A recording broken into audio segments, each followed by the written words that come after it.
প্রিয় সপ্তম শ্রেণীর শিক্ষার্থীরা, শুভেচ্ছা নিও। আজকে আমি তোমাদের 2025 সালের বিজ্ঞান বিষয়ের নতুন বই থেকে অষ্টম অধ্যায় শব্দের কথা এর অনুশীলনী থেকে 2 নং সৃজনশীল প্রশ্নের সমাধান করে দেব।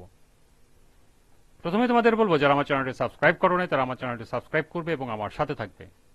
তাহলে চলো আমরা ক্লাস শুরু করি। সৃজনশীল প্রশ্ন 2। এতদিন যাবৎ তপনের বাসা থেকে স্কুলের ঘণ্টার ধ্বনি শোনা যেত না। সম্প্রতি ঘণ্টাটির ওজন ঠিক রেখে গঠনে কিছু পরিবর্তন করা হয়েছে, ফলে এখন সে বাসা থেকে ঘণ্টা ধ্বনি শব্দ শুনতে পারে।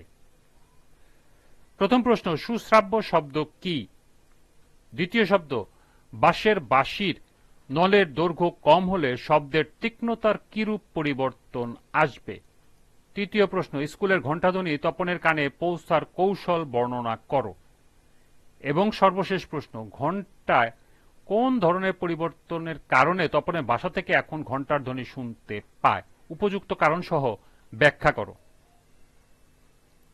তাহলে চলো এখন আমরা এই 4টি প্রশ্নের সমাধান দেখে নিই।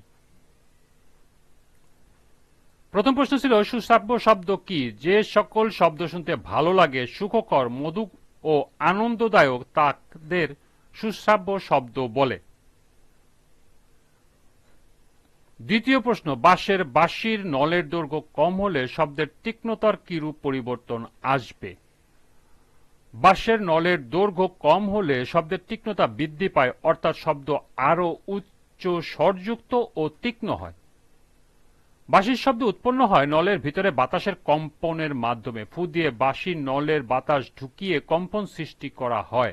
যখন বাঁশির নল ছোট হয় তখন সেখানে কম তরঙ্গ দৈর্ঘ্য সৃষ্টি হয়।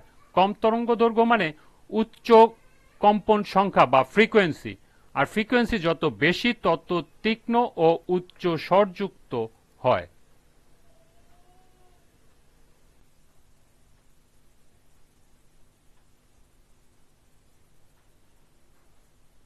তৃতীয় প্রশ্ন ছিল, স্কুলের ঘণ্টাধ্বনি তপনের কানে পৌঁছার কৌশল বর্ণনা করো। স্কুলের ঘণ্টাধ্বনি তপনের কানে পৌঁছায় বাতাসের শব্দ সঞ্চালন প্রক্রিয়ায়। স্কুলের ঘণ্টাধ্বনি তপনের কানে পৌঁছার কৌশলটি হল, যখন ঘণ্টাটি বাজানো হয় তখন ঘণ্টাতে কম্পনের সৃষ্টি হয়। এই কম্পন ঘণ্টার চারপাশে বায়ুর অণুগুলোকে কম্পিত করে। বায়ু এই কম্পিত অণুগুলো এদের কম্পনকে পার্শ্ববর্তী বায়ুর অণুগুলোতে স্থানান্তর করে। এর কম্পন থেকেই শব্দের তরঙ্গ তৈরি হয়। শব্দ তরঙ্গ তপনের কানে পৌঁছায়, কানের পর্দার কম্পন সৃষ্টি করে। কানের আভ্যন্তরীণ অংশ এই কম্পনকে স্নায়ু সংকেত হিসাবে মস্তিষ্কে পাঠায়, ফলে সে শব্দটি শুনতে পারে।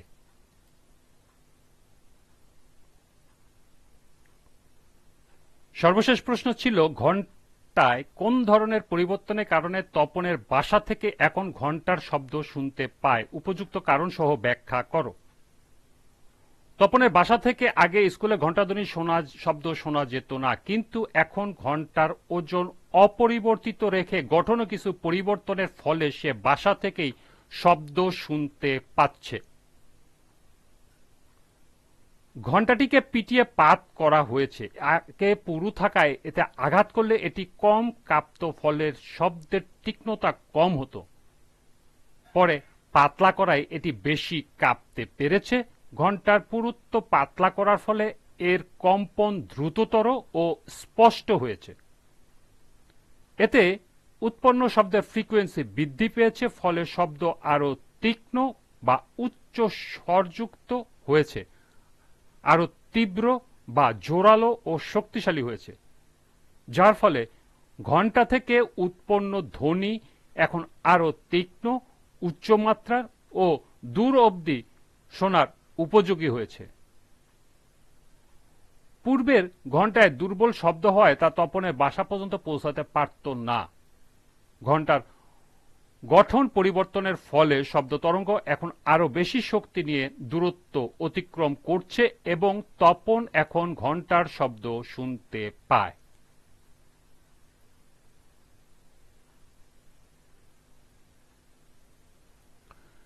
এই ছিল 2 নং সৃজনশীলের 4টি প্রশ্নের সমাধান। আজকের ক্লাসটি এ পর্যন্তই। এরই সাথে 8ম অধ্যায়ের সমাপ্তি।